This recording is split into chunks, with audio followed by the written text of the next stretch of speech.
first major Thanksgiving proclamation. Other presidents had done minor ones, but this was the one that really solidified it as the holiday we know. He puts it out in 1863, which is the worst year of the Civil War. You have the two bloodiest battles of the Civil War, Gettysburg and Chickamauga. Gettysburg, over 50,000. Chickamauga, you're looking at about 35,000 killed, missing, or wounded. And yet amidst all that, he's not only asking the nation, but giving them a charge to pray for those who are mourning, who are hurt, but also to keep holding on for a better tomorrow, to ask God for his blessing and his mercy. And it's really a reminder that we only have the life we have, the breath in our lungs we have, because there's a God who loves us.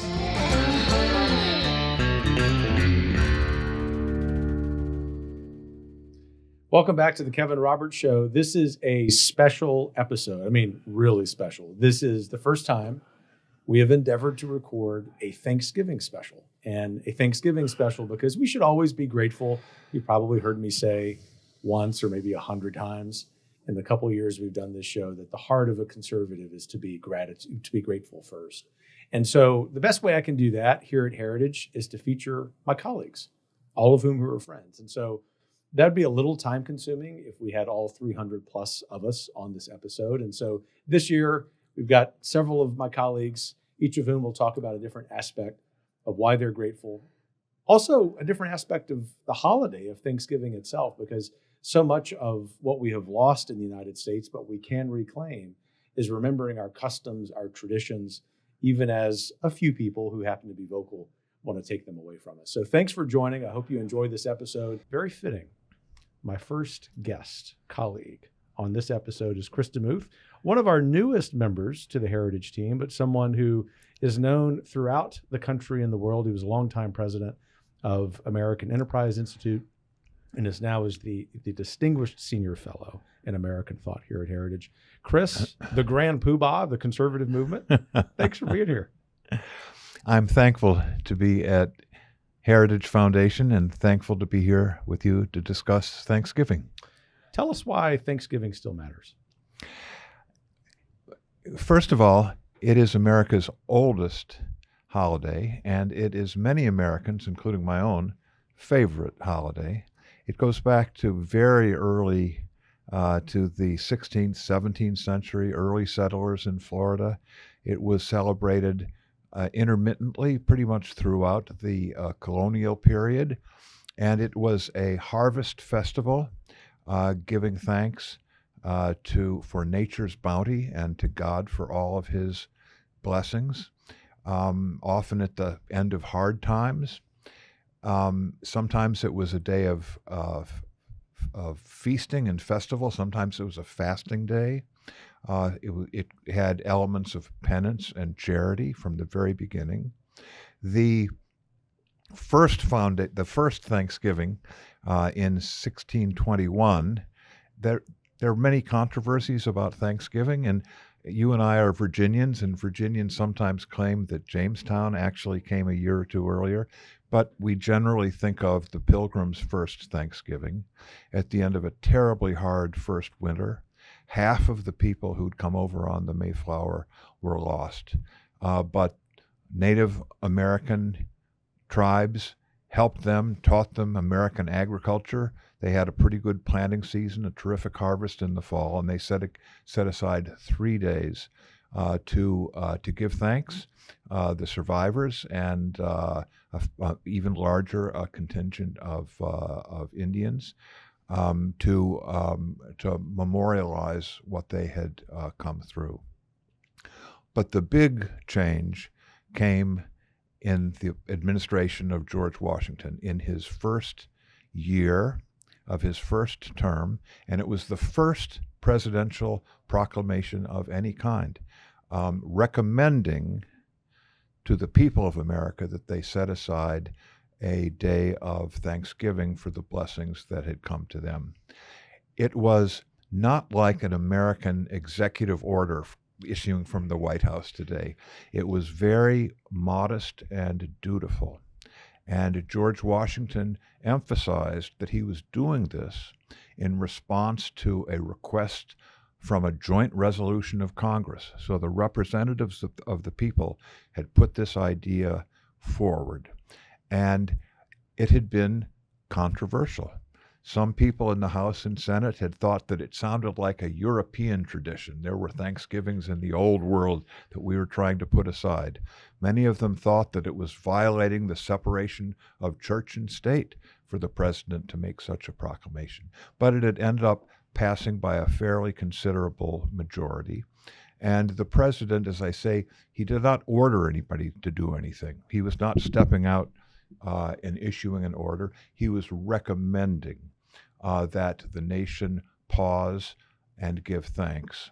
And he transformed what had been a celebration of the harvest, gratitude for the bounteous harvest that had just come, to thanks for the blessings of liberty that the independence of the nation and the Constitution had given to us as agents of God's will. Listen to this. He recommends that we give sincere and humble thanks for God's care and protection previous to their becoming a nation, for the manifold mercies and favorable interpositions of his providence, with which we experienced in the course and conclusion of the late war, for the degree of tranquility, union, and plenty which we have since enjoyed, for the peaceable and rational manner in which we have been enabled to establish constitutions of government, speaking of the states, for our safety and happiness, and particularly the national one now lately instituted, for the civil and religious liberty with which we are blessed. So it is now becoming more of a political document and a national document. We are giving thanks not just for the harvest, but after 13 intense years, beginning with the Declaration, with the war, the founding of two governments, the first one a failure, the second one, we're hoping it's a success. It's not even a year old. Washington is referring to many private blessings that he wants us to give thanks for, but he's referring to them as reflections of the peace and civility and the rule of law that our new political institutions have created. So it's political. It was a political holiday, not in a partisan sense, but in the sense of appreciating the great blessings of living in a nation that had come through such terrible times and had achieved the beginnings, at least, of a peaceful and successful nation. And political in the best sense of the term. Political in the best sense of the term. It changed a little bit. John Adams, who was a little bit more of a dour character, he proclaimed Thanksgiving as a day of repentance and humility. There's this Massachusetts upbringing coming out as opposed to the Virginian, right? That's right. So you can see the different aspects of it. And then Jefferson refused to issue a proclamation because he thought that it would be a violation of the separation of church and state. Madison felt sort of that way, and it fell out of practice until Abraham Lincoln in the fall of '63. Now we're in the midst of a terrible war, but it is also a public statement to give thanks to God for such blessings as we could see in the midst of this terrible war, because the range of violence had been limited to the theater of war. Foreign nations had not taken advantage to invade, as some of them had been thinking of.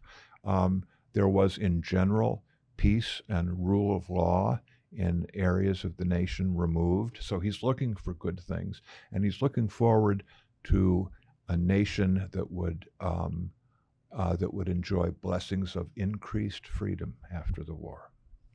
If you had the opportunity for President Biden, and I mean this is a political question, but not a partisan one, if you had the opportunity to give him advice on what to say in a Thanksgiving proclamation this year, in other words, accounting for all of the challenges in the country, including a toxicity in our politics, what would your advice be?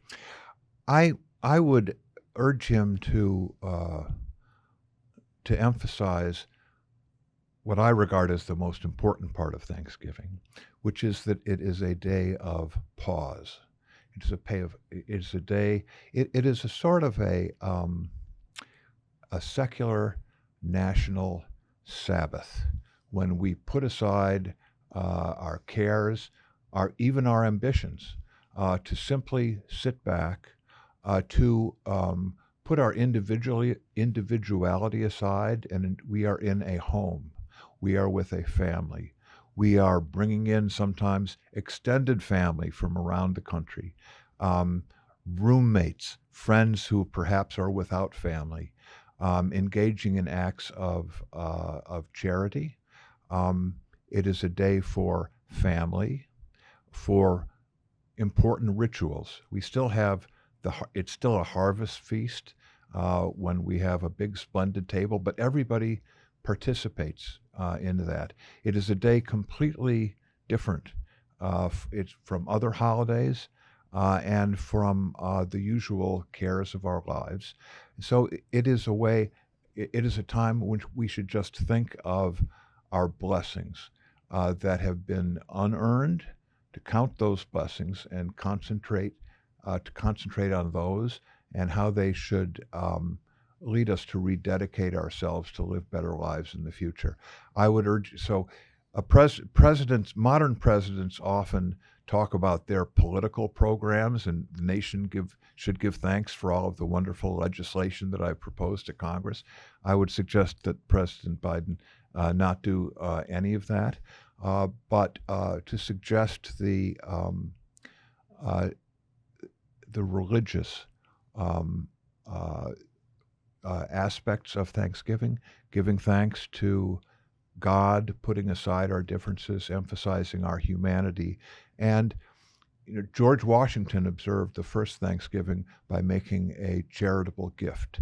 He didn't advertise it, he just did it.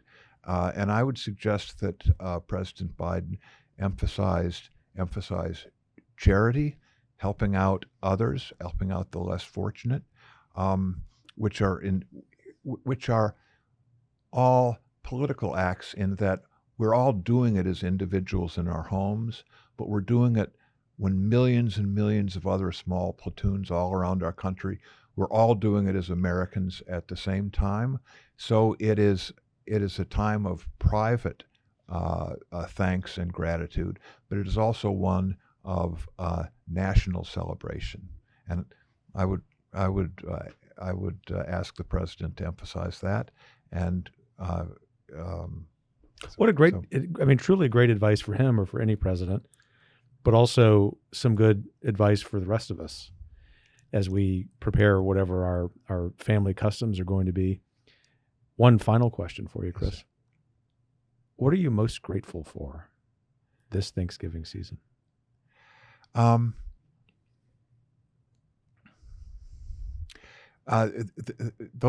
are personal. They're personal aspects of gratitude. Kevin, I'm one of your oldsters around here, and I have been blessed by excellent health, and it's something that I work on, but mostly it's something that was completely unmerited and just given to me, and I'm thankful that I can be active. I can be a somewhat productive citizen at my age. I'm grateful for the strength of our institutions, because my life at Heritage in the years before that have been devoted to the study and understanding of America's political institutions, the Constitution, the rule of law, sound economic policies. And as you know, those of us who study these things are often overwhelmed by all the mistakes we're making, how far we are falling short. On Thanksgiving, what I think we should all think about is and be grateful for is the tremendous strengths that have gotten Americans through so many terrible periods, and that are going to get us through the periods of serious travail that we're in today. We'll need to remember those. So thanks for joining me, Chris DeMuth. And I will say that one of the things I'm grateful for, both professionally and personally, is that in addition to our friendship, I now get to call you a colleague. Thanks for joining me. Thank you, President. Thank you very much, Mr. President. That's fine once, but Kevin's fine moving forward. Chris, have a great Thanksgiving. Thank you. Delano Squires, research fellow, DeVos Center, great friend, colleague, someone whose hiring I remain so grateful for. It kind of happened around this show. It did. Which is just awesome and did. providential. And a year or so in, things are still going well. Thanks for joining me. We're going to talk about a lot of things, family, Thanksgiving, custom. But let's start with national identity. This is a noble country, in spite of all of its warts. What would you say as an immigrant yourself, a son of immigrants, who's grateful for this country but well aware of its warts, from the political left to the political right? What's the advice you have for Americans who are aware of those warts to still be grateful about what we have? That's a great question. I think my advice really springs from how I see family, which is you don't get to choose the one you're born into. And as you said, every family has, its strengths, its weaknesses, its warts, its secrets. But I think it's unwise for a man to destroy the land that he's standing on. So I'm a person that has a deep sense of gratitude for America, partly because, my parents came here over 40 years ago, and it's the only home that I've ever known, and it's the, Lord willing, the only home my children will ever know.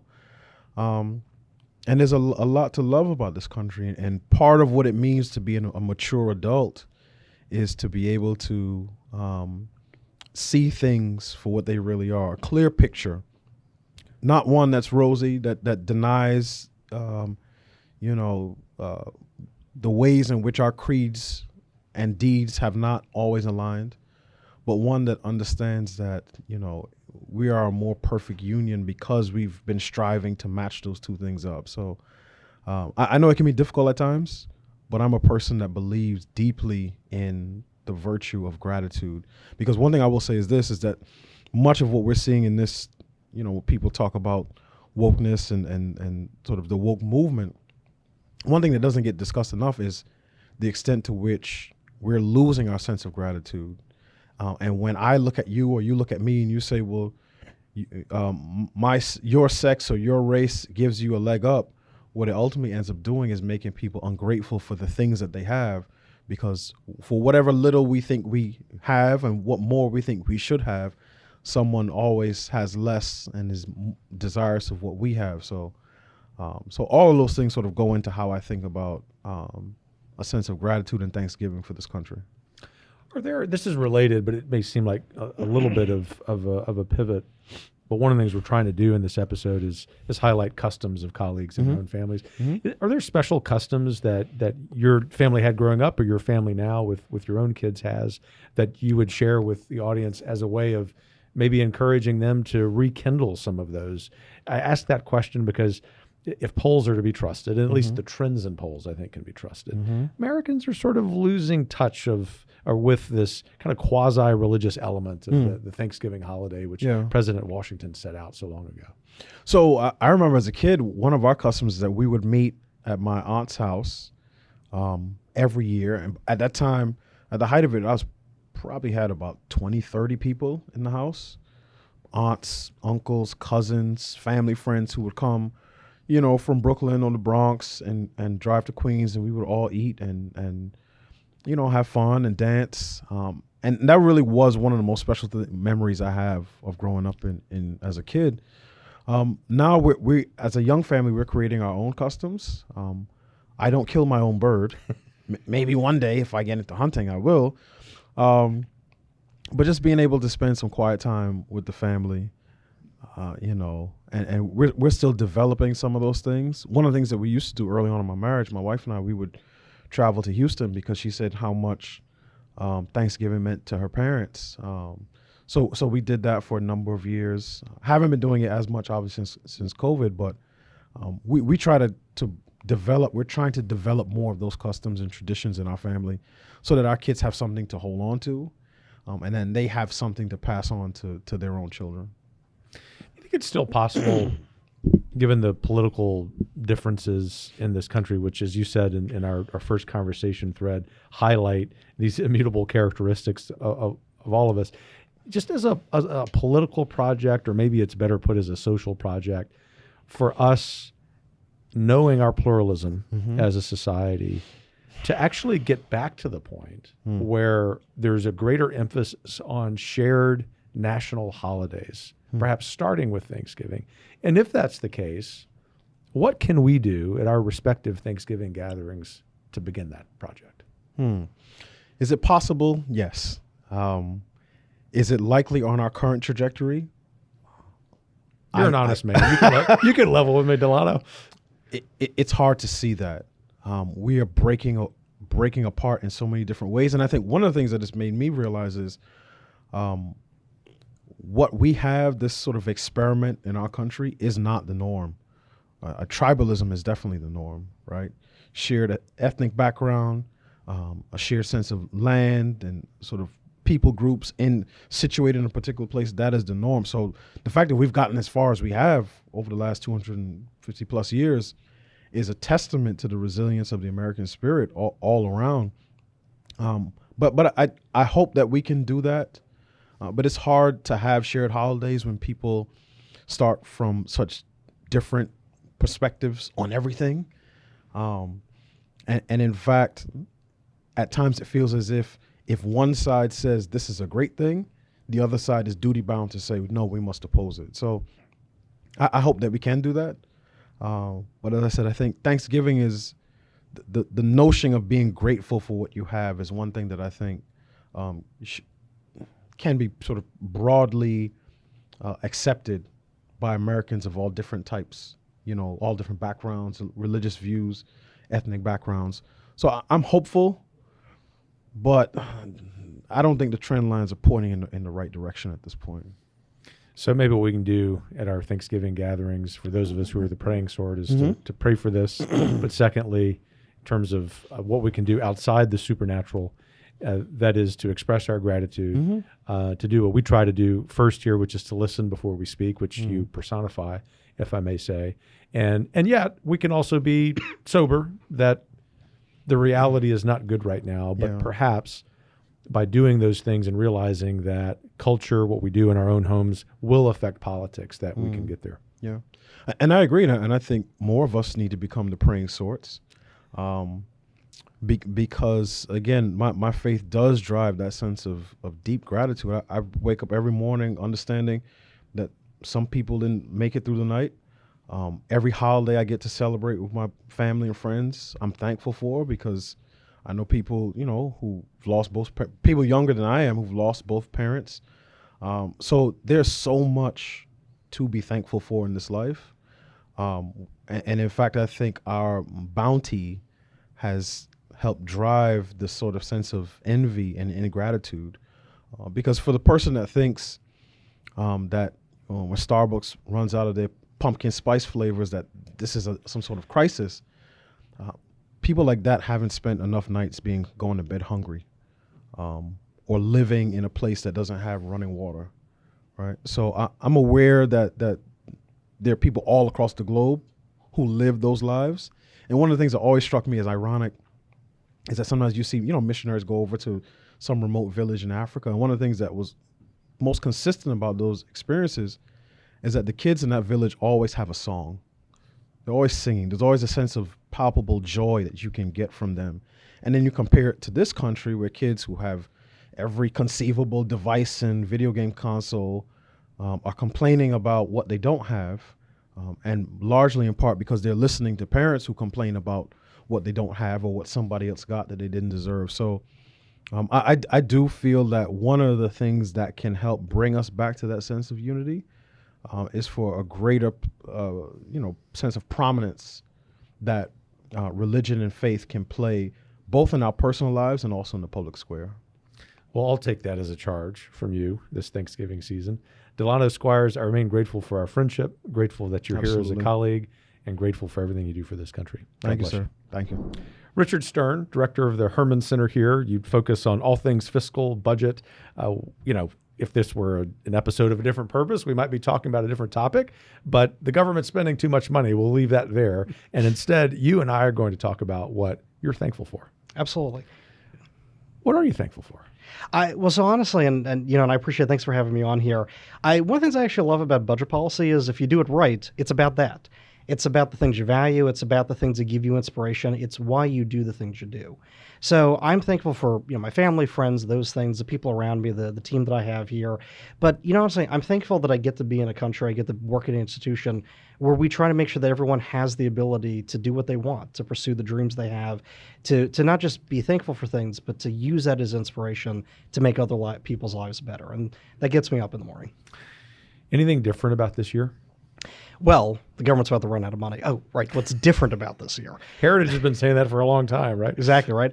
I would say this, right? And, we all know this. There's a lot of pessimism. There's a surplus of pessimism in this country, and that seems to be getting worse year over year. But, I will say this, though, right? We have a new speaker. I would say maybe, in a long time, kind of the first kind of devoted Christian conservative speaker we've had in a long time.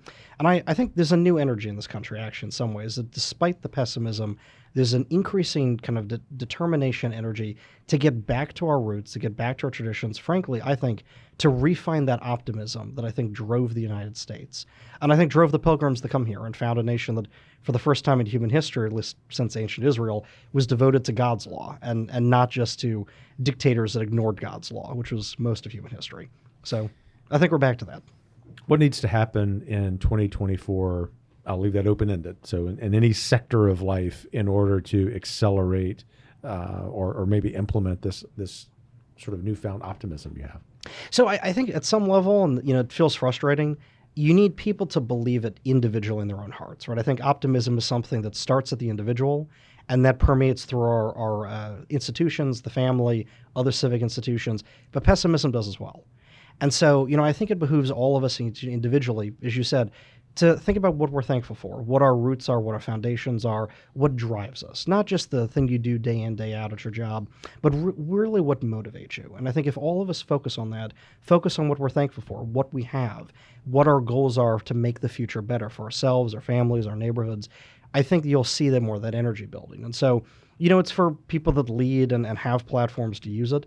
But at some level, it's, I would ask everyone, right, to be inspired by that, to refine that sense of optimism. And I think the more we do that, we'll get through these times. Switching gears a little bit, a question that I've asked all of our colleagues in this special Thanksgiving episode. Any particular Thanksgiving customs in your family you're looking forward to? Yeah, so my family usually tries to get together around Thanksgiving. It's always a little difficult being a traditional Jewish family. There's a lot of people in New York and a lot of people in Illinois and, of course, an enormous amount of people in Florida. I was going to say, there has to be some of your family members in Florida, right? So I will say it's easier, though, because over time, everyone's migrated to Florida, both because it's the free state and low taxes, all those amazing things, but it's also, where Jews tend to populate, right? But so I'm looking forward to everyone getting together for that. But I will tell you, though, so maybe, a little more unique for us as Jews, of course, is we view Thanksgiving as kind of part of the story of Passover. So in some ways, Passover is near the beginning of the year, Thanksgiving is near the end of the year.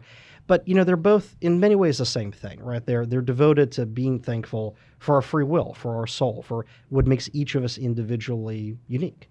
And so, I think that's an important moment for my family that way, is to view Thanksgiving as that kind of end of the year bookend on recognizing the importance of that and the value of having that freedom and what you can do with it. And so it's always a good time for the family to get together as well, for sure. It's a nice break. One of our colleagues talked about Thanksgiving, most importantly, in addition to those great things you said, being a pause from life. And for those of us who are here in D.C., I think especially for you, where you're in the middle of budget analysis, it seems like every day this year, right? I mean, that's just kind of been the policy nature of this interesting thing we call the U.S. House of Representatives.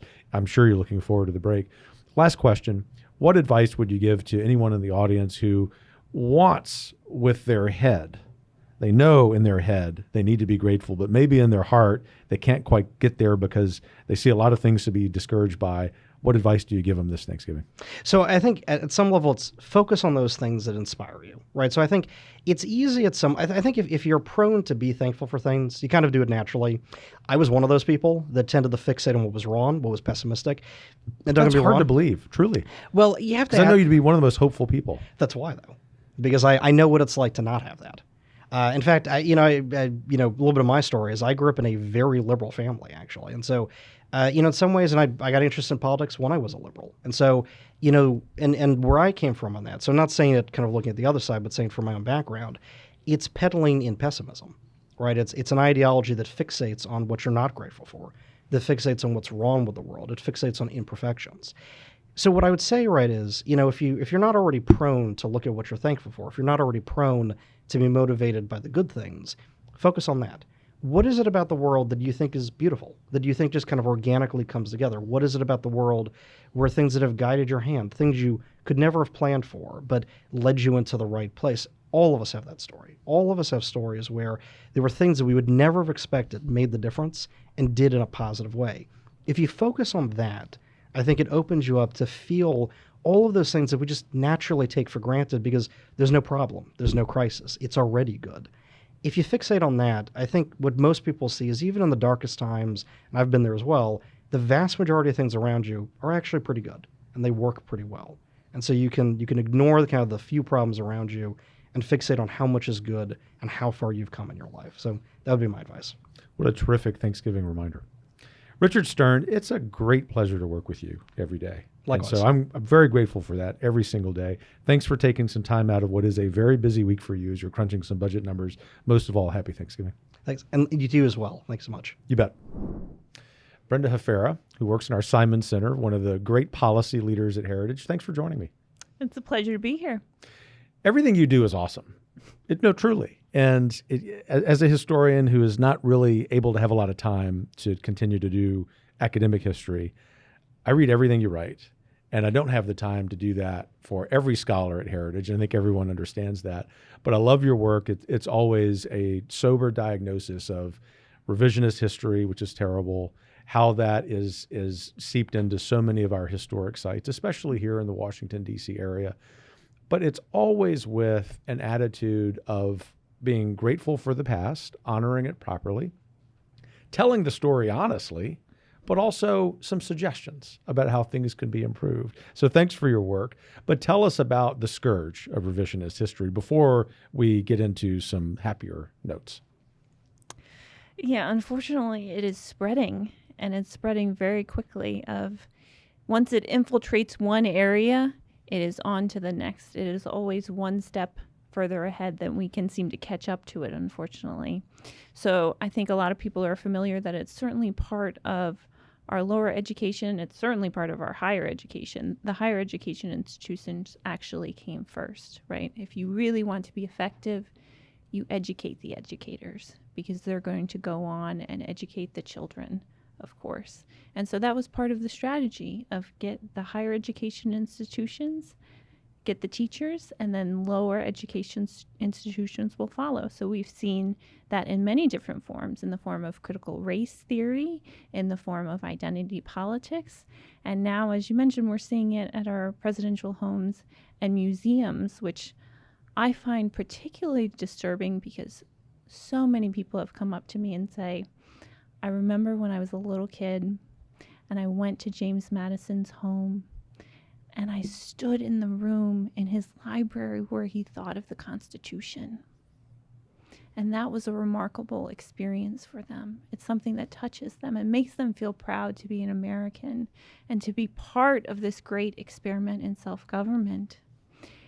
And to have that taken away from our kids and for them to be told that America is this horrible place and they are victims in this whole affair is to take away something fundamental from them. It's a question of where is our country going? How are we undermining the principles that we're dedicated to? But also it's a question of human dignity, of telling children that they are victims has never made anyone strong or grateful or resilient. So these two things are intertwined. So no doubt you are tracking the attacks on Thanksgiving itself as a holiday, as a custom, as sort of a quasi-religious, quasi-secular holiday. Are those attacks increasing? Is there any hope that maybe we can turn the corner and push back on them? There's always hope, I would say. That's my disposition. And I think they are increasing as everything is. This is part of the great awakening, as they say. And I think in part it's a war on gratitude. That is something, gratitude is much like forgiveness. Gratitude is a choice. It's not based in naivete. It's not a dismissal of things or a refusal to confront things. It's a deliberate decision to look at the bad, but then to turn to the good. And sometimes it's not easy and it requires a great deal of strength. But I think that we're fortunate in that one of the ways you inculcate gratitude is you study history. And there's a lot in American history to be grateful for and to be proud of. And that's one of the things that when we undermine things like Thanksgiving, when we undermine our history, we're undermining the virtue of gratitude. So as people watching or listening to this think about what they're going to be doing for Thanksgiving, or if they happen to watch or listen to this after the holiday of Thanksgiving, but want to take this charge from you to be more explicitly grateful, including about our history, what would you recommend to your fellow Americans to cultivate that virtue of gratitude specifically toward the holiday of Thanksgiving or specifically toward our own history as a nation? Well, I think a good place to start is to read the primary documents, right? It's all there, and there's so much of a sense in those primary founding documents that there's a continuity of America and there's a continuity of the American people, and that the founders think they owe an obligation and an obligation of gratitude towards those men who fought in the Revolution, as Abraham Lincoln, who laid so costly a sacrifice on the altar of freedom. And they owe gratitude toward those men and women. And then looking forward, they owe an obligation to posterity. And so they are merely a piece in this grand American story. And you get that sense. And then if you reflect, you realize that the gift that we've been given is what Robert Frost called the gift outright. It's something that is freely given and is so immeasurable in its significance that you can never fully repay it. And it's not meant to be repaid by a material matching. It's not that kind of gift. And it's not this greedy, ugly obligation, right? It's a gift of character. And that's why you can't repay it, because it's so significant. It forms the very person that you are. And what that means is it lays claim to your character. And that's the obligation of gratitude. It's a great piece of advice for all of us. Thank you, Brenda, for mentioning that. One quick final question. One of the things I try to do on the show, as you know, it's what we try to do at Heritage with all of our research, is not only diagnose a problem, propose some solutions, but remind especially the audience of this show that those solutions aren't just for elected officials. They're for all of us. And is there advice that you would give to members of the audience, like visiting a historic site where they live? They don't necessarily have to be in Central Virginia and go to Madison's Montpelier or Jefferson's Monticello. Or is, in addition to reading the primary documents, what's a step, a homework assignment you can give them outside their home where they may be expressing gratitude or cultivating in their fellow Americans a greater sense of love for this country? Well, I think visiting those historic sites is a great recommendation. As you mentioned, there are these sites all over the country. The battlefield of Gettysburg is a wonderful place, for example, to see that kind of sacrifice. It's really palpable. So the local historic sites, many of them are still doing a very good job. We sometimes lose sight of that in that the national focus on places like James Madison's Montpelier or Monticello. But I would say one piece of practical advice I could maybe offer is there's a lot of emphasis put on that we're in a loneliness epidemic right now. of a lot of people are very disconnected, particularly young men, that there's a lack of friendship, there's a lack of rootedness in community. And so many of us are very fortunate that we'll go home to our families and we'll travel and be just surrounded by those families. But the harsh and sad reality is there are a lot of people who aren't that fortunate in that way. And so maybe if you know one of those people, of a college student who's stranded for the holidays, or someone who's not very connected in your church, to invite them to come to your Thanksgiving. Something that simple. Something that simple. Brenda Hafera, thanks for joining me. Thanks for everything you do for Heritage and for this country. It's a real pleasure. Take care. Thank you. Bridget Weisenberger, great friend, colleague. I'm grateful for both of those things. You are our Director for Campaigns and Partnerships at Heritage. Thank you for that work. And quick but big and important question for you. What role do cultural institutions, which you interact with as part of your job, play in sustaining gratitude generally, but also the American custom of our Thanksgiving holiday? Yeah, I think just to start, Thanksgiving itself, if you read any of the Thanksgiving proclamations, it all starts with giving thanks to God. And that's a reminder to us that gratitude is the starting place for self-government in America, that it's more than mere liberties, mere rights, but there is an understanding that there is a creator to whom things are owed.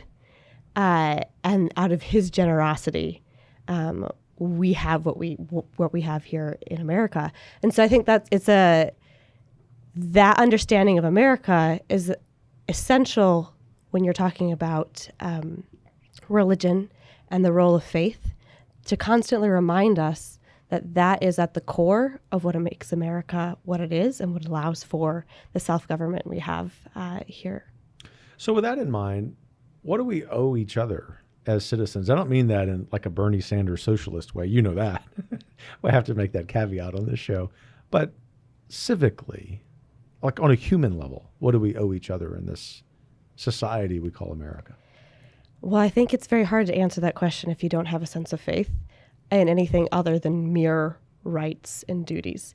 But there is a sense, so in the idea of generosity and the idea of gratitude, there's a sense of dependence. If someone is giving generously to you, you have this understanding that I am somewhat dependent on them. And it's not, we're mere rational animals in a Aristotelian sense, but we're actually dependent rational animals. And so faith constantly reminding us of that part then puts on us a responsibility and a duty towards others that it is freely given. It's gift. And I think it opens things up to be beautiful in a whole different way, that it's not just what I have to give you, just part of justice. Because part of justice in relation to God is thankfulness for everything. In relation to each other, thankfulness for things given that were owed. But when you add generosity and that level, it's a whole new beautiful expression of gift and duty. So one final question, although I would love, as you know, to talk Aristotle for an hour or two with you, but I'm not sure everyone in the audience would appreciate that. Some definitely would, but you and I and a few of our colleagues can geek out on Aristotle another time. The question is, well, because among all of us at Heritage, you travel this country more, or certainly as much as anyone else, that Americans, while they want to remain hopeful, and they are at their core grateful people. We are a grateful people. We're also a very generous people. They're on the brink of despair, if not some communities actually being in despair. What piece of advice or two do you have for someone who says, Bridget, I want to be there with you, being grateful, but I need some sense of what's the first step to take in order to get there? I'm a little biased. I have a lot of nieces and nephews, and I think it is very hard not to be grateful and not to be hopeful, because you kind of have to be, when you spend time with young children. And there is just something so beautiful about their laughter. It's contagious. And you have to fight for it, because you want to protect that innocence. But you have no choice but to do it. So you have to be hopeful in that sense. So I'll take that as a lesson for a dad, that around the Thanksgiving table, when my kids and their friends are laughing, not to have that dad moment and tell them to be quiet, but to rejoice in the moment, right? Perhaps. It's really cute when it's under 3, but Yeah, it is. It is. But to your larger point, which is it's excellent, spend time around kids. And that's a great reminder of why we do what we do. Thanks for everything you do. I hope you have a great Thanksgiving, and it's wonderful to be at Heritage with you. Take care. Sarah Feldpausch, our Director of House Relations for Heritage Action, thanks for what you do. You've been a busy gal the Yes. last few months, but we're not going to talk about that. Instead, we're going to be optimistic about the future here in D.C. and in the country. And instead, you're from Michigan, like many states, but Michigan's profoundly the case with this. Cultural institutions are huge. Cultural traditions, no matter where someone's family is from, are huge. As you think about Thanksgiving, whatever it is that you're going to be doing with family and friends, talk to us about the importance of culture. Well, I think first and foremost, it's unity for me. I come from a really big family in West Michigan, went to school in Holland, Michigan. And so both of the areas that I grew up and then going to Hope College, both had very rich cultural histories, obviously Holland, the Netherlands, and then moving out to D.C. and the ways that it can break down and quickly, coming back to that sense of unity is really important. So in your own family, are there particular customs that, while they might be particular to your family, their culture that might be a good reminder for other Americans to hear? Take everyone as they come in your family, That's especially really good around advice. around the dinner table this Thanksgiving. That really is a message, not to be pejorative. I mean, to be honest and genuine. And I think in those moments for Thanksgiving, particularly for me and my family, and something that we try to practice is to really be present, be there, be really intentional with the time. And as part of that, making sure that maybe the follow-up questions or points we might make about certain things, that's a day to kind of leave them outside? Maybe Oh, not. maybe not? No, Okay. I don't know. Most of my family is still back in Michigan, and actually I like to ask some pointed questions. But I think actually in these instances, it's a good time to ask the questions because it's a time where you really do have people's attention. Yeah. And people are coming to the actual table, wanting to engage with you. And I think that's a good time to ask the questions. Well, interesting, because we at my family Thanksgiving dinner, we always try to have people who are stragglers, maybe they couldn't get home or whatever. And one of our guests last year at the end of Thanksgiving dinner said to my wife and me, I was raised not to talk about politics and religion, especially at the Thanksgiving table, but that's all you people discuss. That's a way of saying it. I hear you saying it too. Be authentic. Yeah. Talk about those things, but we can be respectful Yep. and kind about them, especially with people we're sharing a dinner with. Yeah, so you mentioned I'm from Michigan, and it's a Midwest nice. Came out here to D.C. and got a little fight in me. Came back home, and so around the dinner table sometimes, and Thanksgiving in particular, that can come out. Let's have some real conversations, and I think it's well received. So one final question for you. I think what people who may not be aware of Heritage and Heritage Action ought to be grateful about your work is that you are our representative inside the U.S. House. And so you've been a particularly busy person this year. You have many legitimate reasons maybe to be discouraged about good policy, about politics. And yet those of us who have the privilege of working with you know that's not how you're constituted, that in spite of those realities that you look forward in a hopeful way to the future. When you woke up this morning, in spite of knowing what you would have to do, which is dealing with some of the House Republican things, good guys and gals, but they have some challenges, no doubt you were grateful for waking up in the United States. What was at the top of the list as reason number one?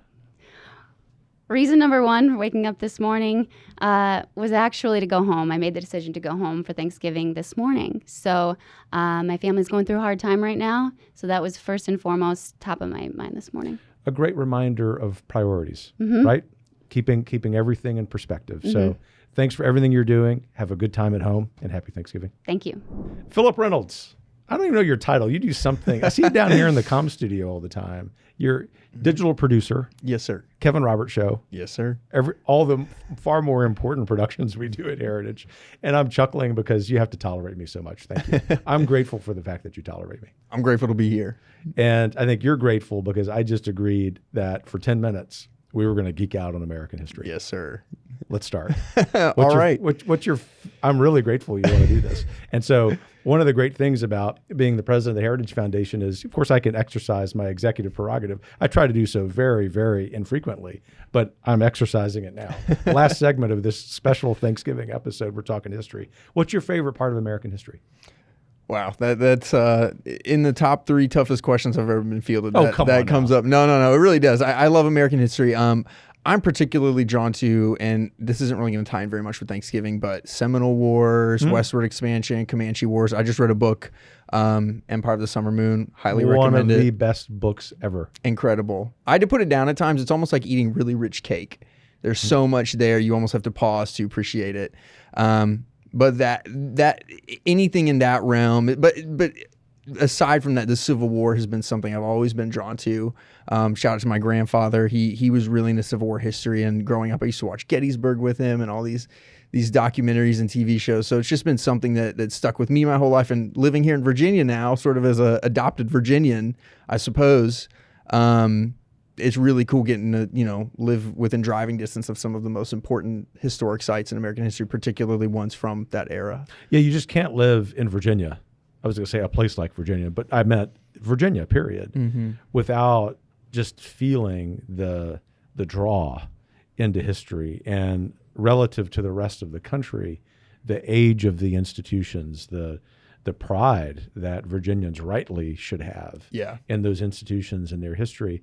And you were telling me off camera that you've recently gotten into Jamestown history. That's the earliest of the early for us as Americans. That clearly has a tie to Thanksgiving, but we don't even have to go there. What do you think it is about the pursuit of history that is so appealing for us in this chaotic time of the 21st century? Yeah, there's a couple of things that really stick out to me. One is when I was reading some primary documents last night, some journals and some letters, and you realize that people really don't change that much. As much as times change, technology changes, the way we move around and communicate, humans really don't change at all. And there's something that's very humbling about that. We're in no way really morally evolved than our forefathers, but there's something also very encouraging about that. And you realize how accessible our forefathers are, and they thought and felt the same way that we did about a lot of things, maybe different issues at the time, but they were really the same people, and they had joys and griefs like we do. In the case of Plymouth, a lot more grief than joy initially. I was really drawn to actually to William Bradford as a leader. He wasn't initially their leader. They had another leader. John Carver was their kind of chosen leader, and he died. Bradford's wife died, and then he was elected as their leader. And I see him really as a representative of the sort of everyman, sort of the everyday American, the people who, hold this quiet virtue and are willing to just put their heads down and do what is right day to day, day in, day out, without hoping to ever become famous for it, without hoping to ever become heroes. And those are the true heroes. Yeah. And that's still true about America. I mean, if I don't know what percentage to ascribe to it, but most Americans don't do what they do to be famous, to be known, to be seen as a hero. They do what they do because of their sense of what's right, their sense of duty, and the best sense of that, their sense of obligation. And of course, a lot of Americans, the more elite sort of confiscate power to themselves, feel that there's a certain loss. And the loss, as they put it, and you know this well because you travel so much, producing a lot of our digital content, is the loss of the American dream. Is there something that you've read in your study of history that's a great reminder and encouragement for us in the 2020s that the American dream has always been something we've had to grapple for, and that never, including up to this moment, is it entirely lost to anyone? Yeah. There's a couple of things. One is PBS actually put out a really good documentary series about 20 years ago on the city of New York. And I really had never realized the hardship that so many people not only experienced, but really walked into here. People who essentially laid down their lives to work themselves to death, to live in horrible tenement housing just for a chance to give their children a better life. And I see people are still doing that. I'm from the Tampa area of Florida, and a lot of friends of my family are Cuban. They're from Cuba. Someone I interviewed actually for a Daily Signal mini documentary a couple years ago. He runs a salon, and he grew up in Cuba as a child. His grandfather had one of the largest dairy plants in the country, and that was taken from him when the communists took over. And so to speak with these people and, almost with tears in their eyes, them tell you that if America goes, I don't know where else to go. This is it. But then they have an optimism that we don't, because they see how bad things can be. But they really do believe in the American dream and are still some of the most ardent supporters of it. And they're going to fight for this country harder than a lot of people who don't know what it's like to not have the things that we do have, who don't know what it's like to go through a civil war where you have 2% of the nation wiped out, where the Battle of Antietam, in one day you have almost as many casualties as the entire Revolutionary War, or Gettysburg, where you have 50,000 Americans killed, wounded, or missing, which is more than the Revolutionary War and the War of 1812 combined, all within a day or 2 days or 3 days. We look at Lincoln, who puts out the first sort of Thanksgiving, first major Thanksgiving proclamation. Other presidents had done minor ones, but this was the one that really solidified it as the holiday we know. He puts it out in 1863, which is the worst year of the Civil War. You have the two bloodiest battles of the Civil War, Gettysburg and Chickamauga. Gettysburg over 50,000, Chickamauga you're looking at about 35,000 killed, missing, or wounded. And yet amidst all that, he's not only asking the nation, but giving them a charge to pray for those who are mourning, who are hurt, but also to keep holding on for a better tomorrow, to ask God for his blessing and his mercy. And it's really a reminder that we only have the life we have, the breath in our lungs we have, because there's a God who loves us. History gives us perspective, doesn't it? It does. So as you prepare to celebrate Thanksgiving, is there a custom in your family that you're particularly looking forward to? So we started doing it very, very recently. Last year's the first time. We did it again this year. We had a little mini Thanksgiving up here for a couple of my siblings who won't be able to go home, but deep frying a turkey. If you've never done it before, I'd say it's worth the risk. Please be careful. Look up some tutorial videos. Don't throw frozen bird in the oil. But I would say it's a new one. We've kind of always been one of those families who sort of experiment with new traditions every year. So our tradition is probably not having a tradition. But I think the fried turkey is going to stick for a while. Having fried a lot of turkeys in my life, I absolutely second that motion. Yeah. Philip Reynolds, thanks for everything you do. You are often the man behind the scenes, sometimes occasionally the man on stage, but we're really grateful for the work you do and grateful of your reminder that history allows us the perspective to be grateful today. Thank you. I hope you enjoyed this special Thanksgiving episode of the Kevin Roberts Show as much as I did. As you can tell, you hear me say often I have the best job in the world because of the people I work with, and you got to see and hear from a handful of them.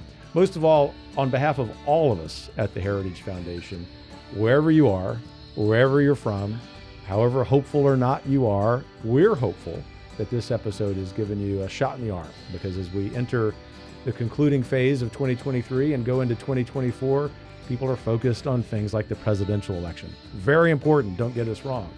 But what's most important is what's upstream of politics and elections, and that's what we do with our own family and our own friends. Let's be sure to take good care of them at Thanksgiving and every day. Take care. God bless you. Remember, we aren't just winning. We're going to win entirely.